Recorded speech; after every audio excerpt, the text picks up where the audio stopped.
嗱，最近我哋廣州市市長就話粵語係廣府文化嘅活態載體。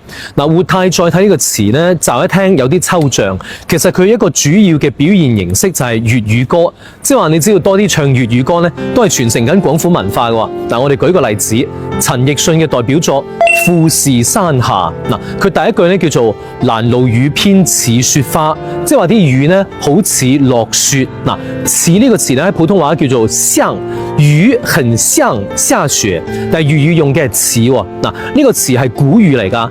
賀知章啊，1300年前嘅唐朝名臣，佢嘅代表作叫做不知細葉誰裁出，二月春風似剪刀啊。佢用嘅就係似喎。而家粵語都保留緊呢個用法。第二句歌詞啊，飲泣的你凍嗎？話好多外地朋友學唱粵語歌嘅人呢，見到飲泣呢兩個字真係好頭痛，點都學唔識。因為喺普通話裏邊呢，飲泣佢係讀開口音㗎，言痴。但喺粵語呢，你聽下飲泣嗱係閉口音，而且嗰個泣字呢唔單止係閉口，佢仲要個尾音收得好快啊！泣泣嗱呢個叫入聲嗱，飲泣飲佢嘅字面意思就係喝水喝酒，喺粵語叫做飲水飲酒。黃漢嘅涼州詞，葡萄美酒夜光杯，欲飲琵琶馬上吹，用嘅就係飲啦。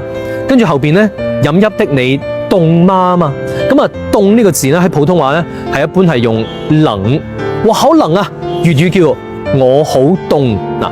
杜甫佢一首詩啊，膾炙人口嘅，叫做朱門酒肉臭，路有凍死骨。